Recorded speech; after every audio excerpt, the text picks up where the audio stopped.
Okay, now I need to tell you how you can actually install this fintech online banking script.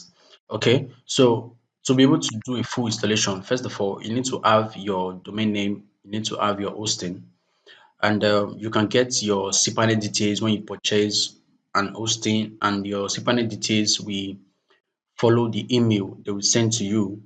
So now I want to log in into my own cPanel. Okay, so I will click on login now. I put in my login details already. So I will click on login. Now it's authenticating me and now redirecting. So I have logged in now. I just logged in. And the next thing I need to do is to go to File Manager. You see this here? This one, File Manager. So I will click on it. I'll click on File Manager.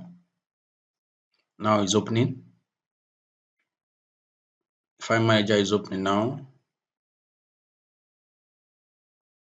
Again, see this thing here? See this public underscore HTML.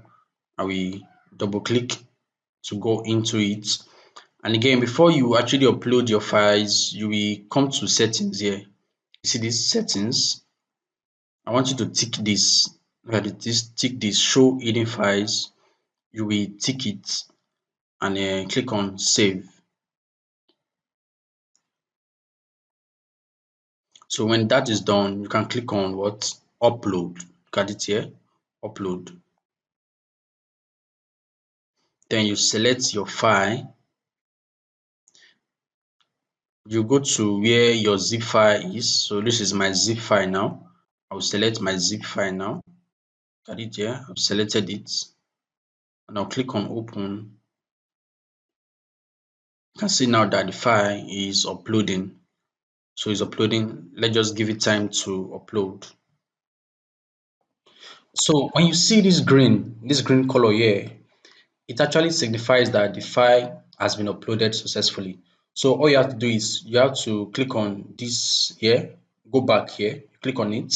So it will open another tab, or you can just come back to this place you uploaded. You clicked on upload. So I will click on reload. You see now I can see the file which I have uploaded. So I will select the file. I will select the file. I will right click and I will click on extract. Look at it here, extract file. So I will extract the files now. I'll extract the files. So when you see this, you know that the files have been extracted. So I'll click on close. And again, I'll see this now. Look at it now, this folder. So I will delete this. I will delete this file. Just delete it. And then you enter into this folder. So you click on select all. Click on select all. And then you move. Click on move. Look at it here. Move. Click on move. You remove this folder name. The only thing you will see is public underscore HTML and the slash. So you click on move files. Click on move files. So you click on one level up. One level, sorry, up one level. Then the next thing for you to do is scroll down. Make sure you are seeing this SQL folder. Make sure you are seeing the SQL folder. Make sure you are seeing this .env file and make sure you are seeing this.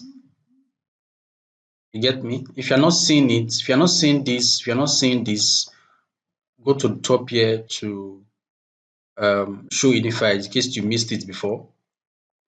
Good. So now I will set my database now. To set my database, I will edit this file. To edit the file, I will select the file. I will right click and I will click on edit.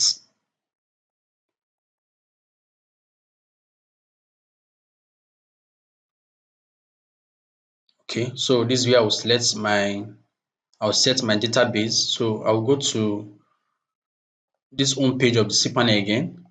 I will search for database database. You can, for down to search, you can scroll, but you have to select database wizard. Database wizard.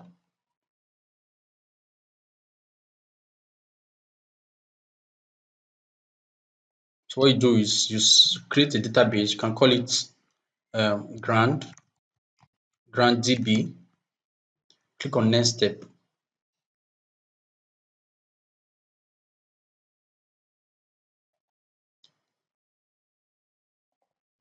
So you see this now, you have created a database named this. So I'll copy this. I'll go to my env. You see DB database is for database name. I'll remove this. I'll paste the one I just created. Then I will put my username, which is a grand user. So we don't need to paste that yet. I will come here to generate a password. I will tick this. I like this password. If you don't like it, you can generate another one. I like this one. So you can just to generate another one. So I like this one too. So I'll tick this and I will click on use password. You see the password I just copied. When you generate the password, you have to copy the password. So you paste it. Look at it for password, paste it. Then you click on create user.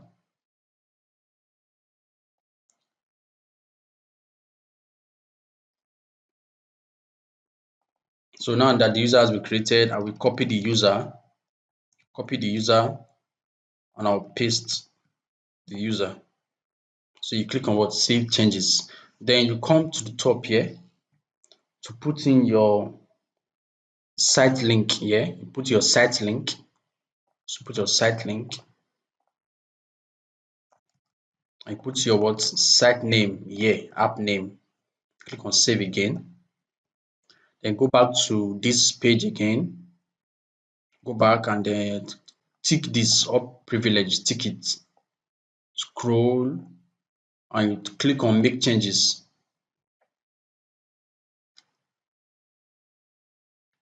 So that's it. Then you click on tools to go to the home page, your cPanel again.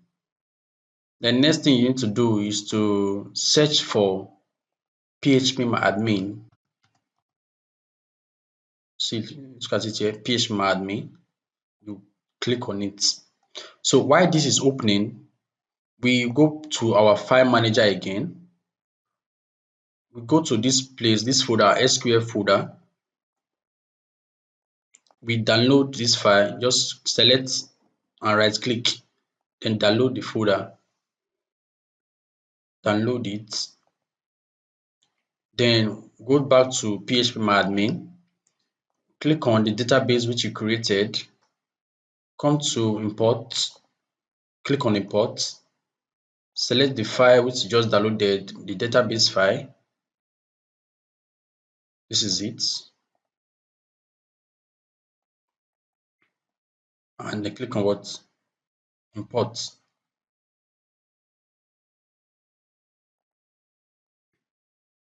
So now my database has been imported. So you see this whole list here. See this whole list. Okay, so like I said, when you see this list, just know that your database has been imported. So the next thing for we to do now is to actually check if our site is working. So I'll just click on the link now. Okay. So you can see now my site is actually it's actually working.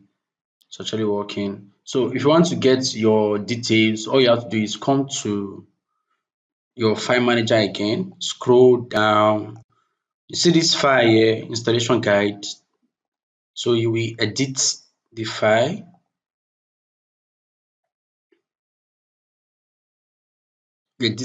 So just read through it, and you can also get your admin details here. Get your admin details here. So your site URL is your website link. That's how you get your details. Okay. So now the website is working. So our installation was done properly. So if you still have any difficulty installing it, all you have to do is contact me through the various channels. Thank you very much for watching.